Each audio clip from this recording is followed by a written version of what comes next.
కార్మికుల ఐక్యత ఇవ్వాలి, జీతాలు ఇవ్వాలి, జీతాలు ఇవ్వాలి, జీతాలు ఇవ్వాలి, కనీస వేతనాలు పెంచాలి, కనీస వేతనాలు పెంచాలి, నెలకి 26,000 రూపాయలు ఇవ్వాలి, పిఎఫ్పిఎస్ఐ అమలు చేయాలి, పిఎఫ్పిఎస్ఐ అమలు చేయాలి.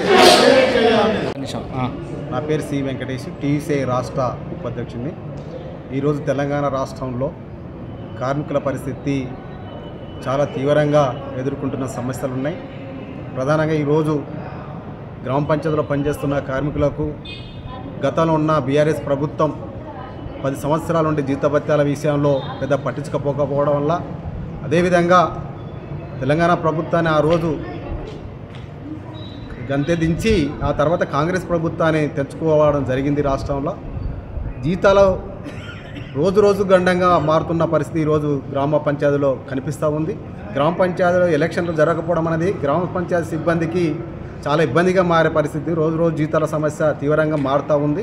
కాబట్టి తక్షణమే ఎలక్షన్లు జరిపి గ్రామ పంచాయతీ సిబ్బంది సమస్యలు పరిష్కరించవలసిన బాధ్యత ఉంది. అట్టగానే రాష్ట్ర ప్రభుత్వం కూడా ఇప్పటికే వాళ్లకు ఆన్లైన్ ద్వారా మొత్తం జీతాలు వేస్తామని చెప్పి 7-8 నెలలకెళ్ళి కాలయాపన చేస్తూ ఉంది. ఆ జీతాలు కూడా తక్షణమే వేసి వాళ్ళకు పరిష్కరించవలసిన బాధ్యత వాళ్ళపైన ఉంది. అదేవిధంగా ఈరోజు కార్మిక చట్టాలు మొత్తం కూడా సవరణ చేసి కేంద్ర ప్రభుత్వం మొత్తం కూడా దాదాపు 29 కార్మిక చట్టాలు సవరణ చేసి 4 కోట్లు తెచ్చి ఈరోజు కార్మికుల హక్కులను మొత్తం కూడా ఈరోజు కాలరాసే పద్ధతిలో ఈరోజు కూడా మొత్తం ప్రయత్నం చేస్తూ ఉంది. సమ్మె చేసే హక్కు కావచ్చు, లేదా కనీస వేతనాల జీవోలు కావచ్చు. మేము అడుగుతా ఉన్నాం, ఈరోజు కనీస వేతనాలు కనీసం కుటుంబం జీవించడానికి 26,000 రూపాయలు కావాలి. భార్య భర్త 2 పిల్లలు జీవించాలంటే ఇది మేము అడుగుతున్న విషయం కాదు. ఆల్రెడీగా కేంద్ర ప్రభుత్వం ఒక కమిషన్ వేసింది. ఆ కమిషన్ మొత్తం కూడా పరిశీలన చేసి ఈరోజు మొత్తం కూడా కుటుంబం జీవించాలంటే 26,000 రూపాయలు అవసరం అని చెప్పిన తర్వాత ఆ జాతీయ కార్మిక సంఘాలుగా మేమందరం కూడా డిమాండ్ చేస్తున్నాం. అదే ఈరోజు ధరలు నిత్యావసర సరుకులు విపరీతంగా పెరుగుతూ ఉన్నాయి. ధరలకు అనుగుణంగా మొత్తం కూడా ఈరోజు జీతభత్యాలు పెంచవలసిన అవసరం ఉంది. కానీ ఈరోజు రాష్ట్ర ప్రభుత్వం కూడా 73 కనీస వేతన జీవోలు మొత్తం కూడా వాళ్ళ దగ్గర పెట్టుకొని ఇప్పటికీ నేటి ధరలకు అనుగుణంగా రిలీజ్ చేయాల్సిన అవసరం ఉంది. కానీ చేయకపోవడం అనేది చాలా దారుణంగా ఉంది. కాబట్టి తక్షణమే 73 జీవోలని పూర్తిగా దాన్ని ఈరోజు ధరలకు అనుగుణంగా జీతభత్యాలకు సంబంధించిన విషయాలు చూడాలి. అదేవిధంగా కేంద్ర ప్రభుత్వం కూడా రోజుకు 75 రూపాయలు అని చెప్పి నరేంద్ర మోడీ పార్లమెంట్లో బిల్ పాస్ చేసిన, అది కూడా కరెక్ట్ కాదు. ఈరోజు భారతదేశంలో అసంఘటిత రంగంలో పనిచేస్తున్న కార్మికులు 44 కోట్ల మంది పనిచేస్తూ ఉన్నారు.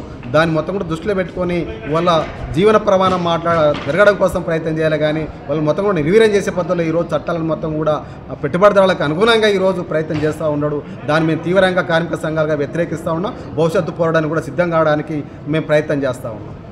లేటెస్ట్ న్యూస్ తెలుగు మరియు ఇంగ్లీష్ అప్డేట్స్ కోసం ఇప్పుడే క్యూన్యూస్ అఫీషియల్ యాప్ని ప్లే స్టోర్ నుండి డౌన్లోడ్ చేసుకోండి. సరికొత్త సమాచారాల కోసం క్యూన్యూస్ వెబ్సైట్ని ఫాలో అవ్వండి. ఛానల్లో ప్రాంతీయ, జాతీయ, అంతర్జాతీయ వార్తలు వీక్షించండి. లైక్ చేయండి.